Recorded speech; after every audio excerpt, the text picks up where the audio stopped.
Wa ba'du, ikhwatanal kiram, Bapak Ibu, saudara-saudara, alhamdulillah malam ini kita akan membahas satu hadis yang menarik, hadis sahih, di mana Rasulullah bersabda, "Thalathun li wajibun wa laka tatawwu." Tiga perkara yang wajib bagi Nabi Muhammad tapi sunnah bagi umatnya. Tiga perkara yang harus dilakukan oleh Rasulullah tapi umatnya hukumnya sunnah muakkad. Pertama, al-witr, sholat witir. Sholat witir itu bagi Rasulullah wajib, Pak, umatnya sunnah. Sholat witir wa waktuha bainal isya'i was subh. Waktunya sholat witir antara isya dan subuh. Tapi syaratnya sholat witir harus dilakukan selesai sholat isya. Orang yang belum sholat isya, walaupun sudah jam 10 malam, jam 22, belum sholat isya, tidak boleh sholat witir. Walaupun sudah malam jam 2, sudah tidur, bangun tidur, gak boleh sholat witir kalau belum sholat isya. Waqalluha, satu rakaat sedikitnya witir satu rakaat, waqtaruha ihda asyarata rakaatan, maksimal witir 11 rakaat. Afdalnya berapa? Ya, sesuai dengan kemampuan. Kalau ambil 3, 2 rakaat salam, 1 rakaat salam. Kalau ambil 5, 2 rakaat salam, 2 rakaat salam, 1 rakaat salam. Itu yang afdal.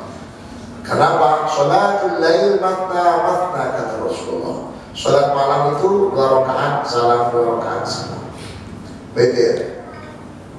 Saking pentingnya witir, Rasulullah, sahabat Rasulullah namanya Abu Bakar, itu witirnya selesai sholat isya.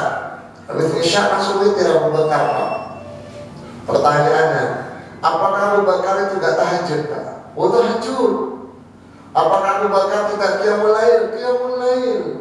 Lalu mengapa kok Abu Bakar witirnya habis sholat isya langsung witir? Karena Abu Bakar punya harus semangat untuk melakukan witir, khawatir kalau tidur dulu, khawatir kebablasan. Gak apa-apa. Sehingga banyak umat Islam di Indonesia itu niru Abu Bakar habis sholat isya langsung witir. Cuma bedanya Abu Bakar dengan kita. Kalau Abu Bakar malam tahajud, kita di witirnya toh. Nah, itu gak boleh, coy, ya. Gak boleh gitu. Beda dengan Umar. Umar bin Khattab itu, Pak, witirnya malam. Jam 2, jam 3. Ya, sampai sama dengan sholat al-ikhlas, ya. Witirnya jam 2, jam 3. Setengah 4, Pak. Jangan setengah 6. Nah, Umar bin Khattab begitu. Kenapa Umar kok witir malam, Pak? Karena Umar jarang tidur malam, Pak. Umar itu, sahabat Umar itu jarang tidur malam. Artinya apa? Ini menjadi dasar hukum, dalil bagi orang yang punya kerja malam, sip-sipan malam, atau security, atau polisi TNI yang punya jaga malam. Jangan dipaksa mereka harus tidur kalau mau tahajud atau witir. Sebab orang salah paham, Pak. Pokoknya namanya tahajud harus tidur dulu. Oh, tidur dulu itu maksudnya bagi kita yang gak punya pekerjaan malam, afdal tidur dulu. Tetapi bagi mereka muslim yang punya kegiatan malam, yang gak mungkin tidur malam, penjaga rel kereta api tidur, Pak. Ayo, Pak. Penjaga rel itu, Pak, rusak apa istilahnya ceritain, maka gak apa-apa usah tidur. Penting witir. Suatu saat Rasulullah itu, Pak, pernah nama anil witir, lupa tidak witir hatta asbah, sampai subuh. Ketika subuh Rasulullah langsung witir masuk subuh. Artinya apa? Ini juga dijadikan dasar hukum bahwa bagi orang yang istiqomah melakukan witir kok siang-kesiangan bablas, boleh diqodoi ketika sudah subuh. dikodok sholat sunnah. Sehingga Rasul katakan man nama anil witri aw nasiya falyusalliha idza dzakaraha. Siapa yang lupa tidak witir atau tertidur sebelum witir, maka hendaknya sholat witir ketika dia bangun atau ketika ingat. Artinya kita subuh. Itu anjuran untuk mengqadai sholat sunnah yang istiqomah. Nah, ini kemudian dijadikan dasar hukum juga bahwa orang yang meninggalkan sholat baik sengaja atau tidak sholat fardu wajib diqadai. Ada sebagian kawan kita ketika suruh mengqadai sholat fardu, Pak, dia mengatakan mana dalilnya? Tak ada dalilnya. Saya bacakan hadis ini, Pak. Man nama anil witr aw nasiya falyusalliha idza dzakaraha. Siapa yang lupa tidak sholat atau tertidur belum sholat, maka hendaknya sholat sebagai qadha. Dia menjawab ini. Itu kan dalilnya sholat sunnah. Nah, dia tidak paham, Pak. Sholat sunnah saja diharuskan untuk mengqadai, apalagi wajib. Ketika Allah mengatakan wala taqul lahuma uffin wala tanharhuma wa qul lahuma qawlan karima, jangan membantah orang tua. Bagaimana hukumnya membantah orang tua? Ya nih, sini. Bagaimana hukumnya membantah orang tua? Dosa besar, dosa. Membantah orang tua dosa. Kalau nempeleng, Pak, boleh nggak? Nempeleng orang tua boleh atau boleh? Nggak boleh. Kalau ditanya dalilnya mana? Ayo. Nempeleng, nggak ada. Ya dalilnya tadi itu wala taqul lahuma uffi wala tanharhuma wa qul lahuma qawlan karima. Membentak, membantah, mengatakan itu aja nggak boleh. Apalagi nempeleng. Itu namanya mafhum bil aula. Dalam metode hukum Islam itu pemahaman yang lebih tinggi, sangat tidak boleh. Kalau membantah saja tidak boleh, apalagi nempeleng sangat tidak boleh. Ketika Allah mengatakan wala taqrabuz zina innahu kana fahishatan wa sa'a sabila. Jangan kau dekati zina, karena zina itu perbuatan keji dan seburuk-buruk jalan. Mendekati zina nggak boleh. Kalau zina boleh nggak? Tanya pertanyaannya, mana dalilnya? Ayo. Ya tadi itu mendekati saja nggak boleh, apalagi sama dengan polisi apa itu? Polisi lain itu, Pak. Dilarang melintas karena ada peringatan tsunami. Dilarang, ada zona larangan. Melintas di situ, Pak. Kalau masuk sekalian, tapi nggak boleh. Itulah hukum Islam, begitu cara memahaminya. Bukan berarti ketika tidak ada teksnya kemudian tidak ada hukumnya. Sehingga mengqadai sholat itu hukumnya menjadi wajib. Satu, Pak. Witir bagi Rasulullah itu hukumnya wajib, bagi umatnya hukumnya sunnah. Waistaqa. Alhamdulillah.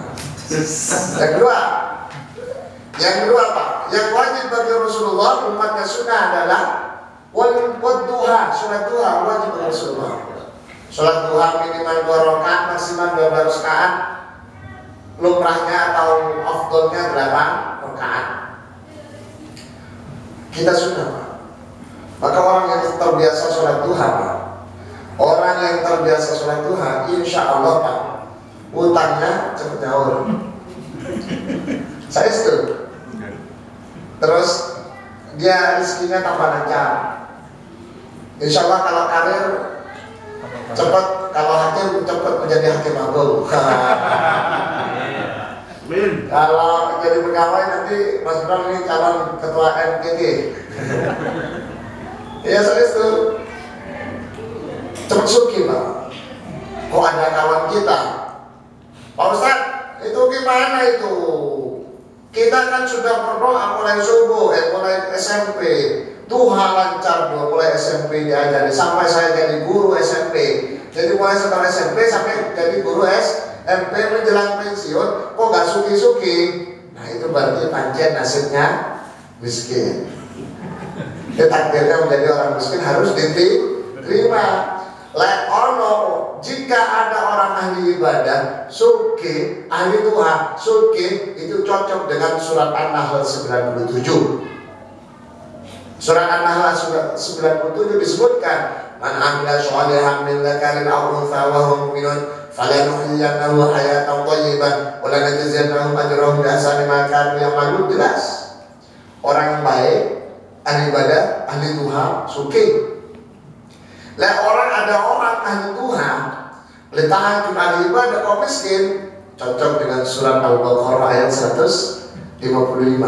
Wala nabluwannakum bisyai'in minal khawfi wal ju'i wa naqsin minal amwali wal anfusi wath thamarat wa basyyiris sabirin. Kasih kabar gembira pada mereka yang miskin bahwa dia nanti dalam surga akan mendapat surprise.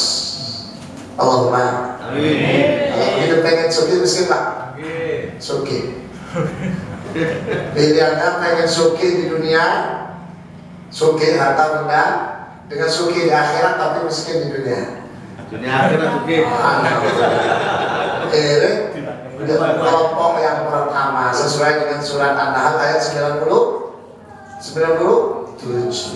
Itu yakin Allah bagi orang yang baik, ahli ibadah, ahli Tuhan, hidupnya kaya.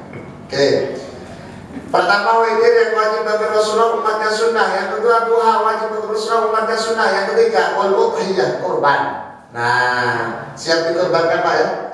Siap dikorbankan. Kurban ya. Kurban itu bagi Rasulullah wajib Pak. Bagi umatnya sunnah muakkadah. Walaupun menurut Imam Hanafi,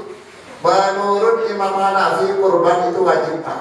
Rasulullah mengatakan dalam hadis Sahih Muslim dari Abu Hurairah, Rasul katakan, man kanat lahu sa'atun wa lam yudhhi fala yaqrabanna musallana. Barang siapa yang punya kemampuan secara finansial, mampu secara keuangan, bisa berkurban tapi tidak mau berkurban, maka jangan masuk musolaku, kata Rasul. Jangan dekat-dekat tempat sholatku, kata Rasulullah. Itulah yang dijadikan dasar oleh Imam Hanafi bahwa kurban itu bagi orang kaya hukumnya wajib. Nah, ini kan kaya semua Pak yang hadir ya. Ini orang kaya semua. Buktinya kaya apa? Rasulullah mengatakan dalam hadis lain, orang kaya ciri-cirinya disoguyu. Kaya semua. Diwasuki paling suki makui, guyui mantap. Yang kedua, orang kaya itu paling makan enak, makan pohon enak, makan suki. Itu Pak. Saya setuju. Yang ketiga kata Rasulullah, orang suki itu ciri-cirinya turunnya. Padahal turunnya apa? Montong banget. Ini duplikatan aku ya. Allahu Akbar. Karena suki berarti korbannya harus Pak. Penting. Apa korban apa itu? Ya, semakin besar korban panjenengan semakin baik Pak.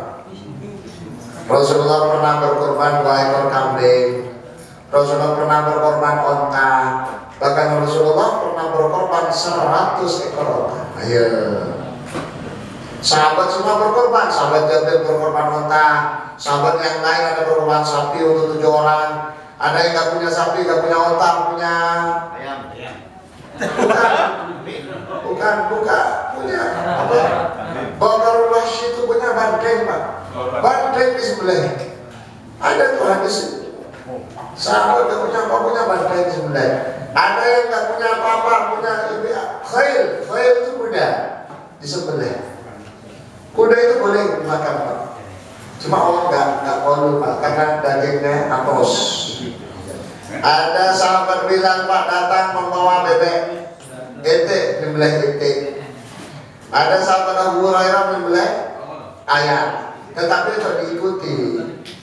Jangan diikuti. Kenapa? Karena sahabat Abu Hurairah dan Bilal itu orang miskin. Wajar orang miskin itu Pak. Seperti orang Sidoarjo singin Pak. Sidoarjo singin itu babat kita singin Pak. Sidoarjo lek riyo itu harus menyembelih ayam Pak. Betul nggak? Kenapa? Karena nggak duit. Itu sudah bagus deh, gak apa-apa. Tapi yang dianggap kurban itu adalah bibahi majul an'am, sapi, onta, kerbau boleh. Satu saat saya ceramah di daerah Pekanbaru Riau Pak. Ketika takbir masjid mengumumkan korban pertama kelompok 1 terdiri ini berkorban seekor kerbau. Oh, kerbau di sini? Ya Pak Ustaz, di sini kan memang terbiasa membeli kerbau. Seperti apa lagi di daerah Jawa Barat, Kudus, Cirebon. Sapi tidak ada Ustaz. Oke, betul, di Kudus, Cirebon juga kan? Cirebon, kemudian Jawa Barat itu banyak itu Pak, pakai kerbau. Boleh. Kenapa? Karena hadisnya menunjukkan keluar korotah. Taknya di situ adalah untuk kamu sejenis sapi berarti sapi dan kerbau, termasuk banteng. Panjangan jangan marah. Musola panitia, musola akhlas, ada orang namanya Suprapto datang membawa banteng, terima saja. Banteng. Nah, itu penting, sudah umum Pak. Yang paling penting hadis Sahih Muslim dari Syaddad bin Aus, Rasulullah katakan begini Pak. Singkat hadisnya, Innallaha katabal ihsan ala kulli syai'. Sesungguhnya Allah mewajibkan kita semua untuk selalu berbuat baik pada siapapun saja, pada apapun saja, dalam keadaan apapun saja. Kita wajib Pak. Bapak Ibu ketemu tetangga, apapun agamanya harus berbuat baik, nggak boleh tukaran sama tetangga. Punya anak buahnya nakal, harus berbaik Pak. Karena anak buah ada yang nakal Pak, terlambat terus, ada nggak? Harus kita tetap harus berbuat baik, ojo main pecat sakno, termasuk binatang. Apa kata Rasulullah? Faida qataltum fahsinul qitlah. Ketika kau membunuh, perbaiki pembunuhannya. Ini maksudnya dulu waktu zaman kerajaan, kalau ada orang dihukum mati kan dipancung Pak, betul nggak? Kalau pancung itu nggak langsung mati Pak. Ini apa? Diganti hukum pancung dengan penggal kepala. Sekarang pakai mesin, kalau di Arab itu dipotong seperti potong kayu Pak. Jadi selesai. Kalau di Indonesia pakai tembak. Ada 15 orang ke sniper atau penembak jitu, satu sasaran, tembak 15, ada pelurunya satu, sehingga nggak ngerti itu siapa yang ada pelurunya. Jangan coba-coba tembak 15 itu pelakunya nggak ditarik Pak. Bisa jadi yang nggak ditarik itu ada pelurunya. Satu kata pemimpinnya, 2, 3, gak mati yang ditembak Pak. Karena kebetulan salah satu di antara 15 itu pelakunya tidak ditarik, kebetulan ada pelurunya Pak. Nah itu bahaya Pak. Nah, perbaiki pembunuhan itu bukan hanya untuk dalam hal eksekusi hukuman mati, tidak. Terhadap binatang. Ibu suka goreng ikan nggak? Suka ya. Jadi goreng ikan biasanya ibu-ibu lebih milih goreng ikan yang masih hidup daripada yang sudah mati. Karena kalau masih hidup katanya bagus, lemak, enak, gurih-gurih nyoy katanya. Padahal di dalam Islam nggak boleh itu Pak. Ikan itu kalau masih hidup suruh bunuh dulu. Kalau besar dia bukan disembelih Pak. Ikan itu walaupun tidak wajib disembelih, namun kalau ikan besar atau ikan yang sulit mati seperti lele, apalagi pete, itu sembelih dulu Pak, sembelih, dibuang kotorannya, biar gorengnya tidak dalam keadaan hidup. Termasuk panjenengan ketika nyemplung ayam putih Pak, ayam potong itu kan biasanya masih hidup Pak, dicemplung ke air panas, itu tidak boleh, itu berarti mati dulu. Satu, ketika termasuk membunuh semut yang gigit satu, disiram semua kemudian dibakar, nggak boleh Pak. Dibunuh ya bunuh tapi nggak boleh bakar. Jadi membunuh hewan dengan cara bakar itu hukumnya haram, nggak boleh. Kemudian yang kedua, wa idza dzabhtum fahasinul dzabha. Ketika kau menyembelih, perbaiki sembelihannya. Perbaiki sembelihannya apa kata wal yaqutta ankum syafraja. Hendaknya kalian pisaunya dipertajam. Ada pisau tersendiri dari baca maksudnya. Wal yuri dzabihatahu, ini yang paling penting. Manjakan hewan itu Pak.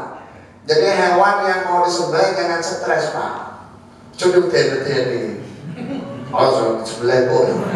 Ngerti Pak. Uang terkadang nggak ngerti perasaan. Itu punya perasaan Pak, walaupun tidak punya akal Pak. Mau nyembelih, pisaunya diusap-usap menang leher ya. Iya kan sering Pak ya?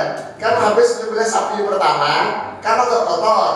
Sapi kedua diusap-usap menang ya Pak. Gak boleh itu Pak. Walaupun dia gak punya akal, tapi ngerti. Nah awal dewe itu badai akan disebutkan. Makanya diperintahkan dalam fikih, dalam penjelasan hadis ini disebutkan ketika mau nyembelih misalkan ada 5 ekor hewan, maka yang 4 taruh sana, yang 1 sembelih harus ada penutupnya. Jangan yang 4 itu melihat proses temannya disembelih. Ngerti ku baru, mari ngono aku. Untung panjenengan nggak paham bahasa binatang. Kalau panjenengan paham bahasanya sapi Pak, bukti sampai Pak, paling kan sapi Pak, cak mau Pak, pengen urip Pak, anakku kecil nih Pak. Allah, pengen dilahirkan. Satu. Yang kedua ketika digiring, ya digiring ke tempat penyembelihan itu, dipecut-pecut, dilus. Ya, ketika mau merobohkan, tiru di dalam hadisnya. Bismillahirrahmanirrahim, Allahu Akbar, Allahu Akbar, walillahil hamd. Dilus sapinya, tidur sendiri Pak. Gak usah tali. Makanya besok panjenengan kalau nyembelih Pak, gak usah tali. Lepas Pak. Ya. Bismillahirrahmanirrahim, Allahu Akbar. Kalau sapinya itu dosa akeh berarti. Setelah bocor Bismillahirrahmanirrahim kan wongi bersih, insya Allah dulu. Ya Pak, hewan gila. Bismillahirrahmanirrahim, Allahu Akbar. Dulu. Lek panjenengan mau coba tambah bantah namoil, jelas dosa yakin. Lah lek khawatir kan kita nggak ngerti, ya Bang. Kita itu nggak ngerti dosa yakin atau enggak. Ternyata disuruh, ya sudah khawatir nanti tambah ngamuk. Diikat saja. Tapi cara merobohkan pakai tali hati-hati. Ojo niru sebelah. Surabaya maksudnya. Surabaya itu yang merobohkan sapi bawang 15 Pak. Ditali-tali tarik wong 15 seperti mirip seperti orang tarik tambang. 1, 2, 3 tarik putus ke tangan. Kenapa? Diulang. Mari ngono Pak, talinya lebih besar. Tarik sehingga kakinya itu sampai merapat ini, nggak roboh Pak. Sampai ini kuat. Akhirnya yang buat mendorong sampai di jungkrak, Pak. Tidak boleh itu. Kenapa kok tidak boleh? Sebab kalau sampai itu dijungkrak mau jatuh, mesti dia kaget. Panjang tiba, kaget apa Pak? Kaget, gak mati. Tiba itu gak kaget, ya mati Pak. Kaget banget. Orang kaget biasanya darahnya nggak keluar ketika disembelih, nggak maksimal darahnya keluar sedikit. Ketika darahnya tidak keluar sempurna, maka dagingnya itu pasti tidak enak, mampu sapi cepat basi. Kenapa? Karena ada darah, termasuk juga mengandung penyakit. Jangan heran kok banyak orang suki mangan daging sapi, kambing kok kolesterol macam-macam penyakitnya. Itu bukan dagingnya, tapi cara menyembelihnya tidak baik. Mungkin karena ada darahnya di situ, mungkin cara mengolahnya yang tidak benar. Hati. Sehingga yang baik ketika sembelih tuntaskan apa darahnya itu.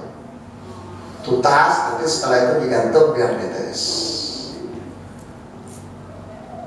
Ojo turun apa-apa langsung dikuliti Pak karena kejataannya, betul nggak? Ininya belum selesai, kakinya sudah dapat separuh. Itu nggak boleh itu. Nah, itu belum mati itu Pak, hukumnya haram. Haram Pak. Ada juga Pak, ada mitos di daerah tertentu. Kalau ada anak kakak beradik tukaran terus, katanya, kata orang-orang tertentu, dianjurkan untuk dikasih makan selete, apa selete itu? Selete sapi Pak. Biasanya sapi ketika mau disembelih langsung diiris Pak selete. Allah. Bukan selete, apa namanya? Bukan Pak. Kemalahnya. Iya itunya. Dikusupakan. Bukan anaknya, bukan apa? Dikasih itu bukan karena nggak mau tukar, Pak. Tambah bodoh Pak. Oh, gimana nih selete? Allah, apalagi itu masih hidup itu nggak boleh. Sembelih dulu, lek panjenengan perkara doyan selek nanti ketika sudah dipangan atau apa, itu nanti. Setelah itu dikuliti, dicacah dan dibagikan sama tetangga kanan kiri. Panitia, ojo ambil banyak, sama dengan yang lain. Panitia tidak ada bedanya dengan jemaah yang lain. Kecuali pengorban, kalau pengorban itu boleh dibedakan, Pak. Pengorban yang kasih 5 kilo, yang lain kasih 2 kilo, boleh. Karena pengorban itu disunahkan untuk makan daging korbannya sendiri. Nek sakit pengorban ojo jaluk. Pengorban ojo jaluk, Mas. Aku jaluk ya, aku mau gawe syukuran di rumah baru. Apa jaluk apa? Paham, Pak. Paham Pak kan kita, Pak, betul. Lek bahas siji paham padanya menong-menong Mas, Pak, tolong ya nama saya jangan disebut. Saya takut ketahuan kalau saya kurban. Saya pengen ikhlas betul-betul ikhlas tahun ini. Tolong tulis saja hamba Allah. Oh, kata si siapa? Si panitia, mantap orang ini.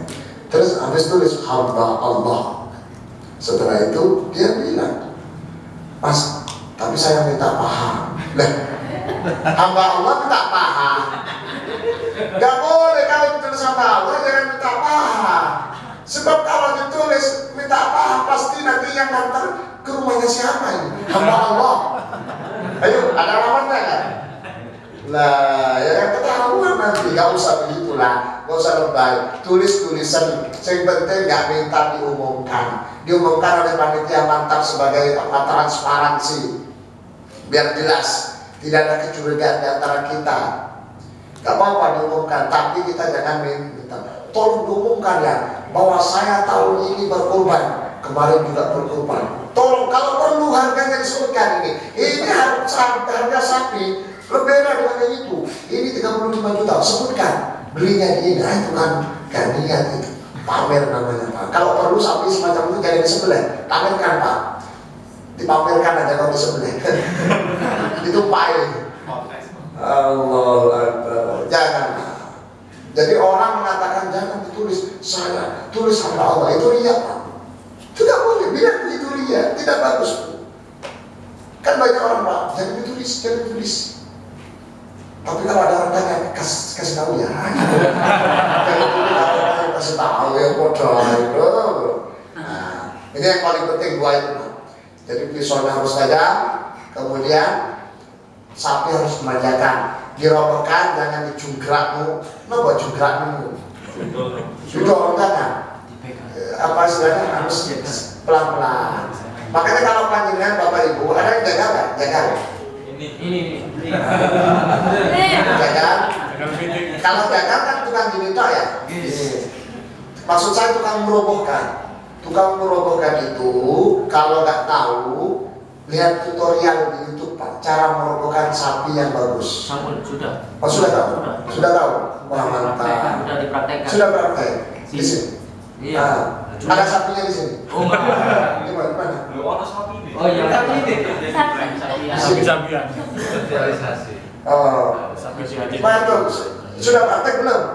Sapi-sapian di sini. Bagus. Itu pelan-pelan itu. Mantap itu. Saya setuju itu. Daripada dicungkrak rusaknya. Nggak perlu tetangga Pak diingat, ya. Itu kan sederhana itu. Kalau belum paham juga datang ke rumah bawa sapi. Iya, pokoknya tak ajar nih. Sekarang di rumah nggak ada sapi. Nanti setelah pintar pulang, sapinya nggak usah dibawa. Allah, saya kira itu Pak ya, sebagai pengantar kita lanjut dengan tanya jawab. Ini sudah ada, alhamdulillah. Oke.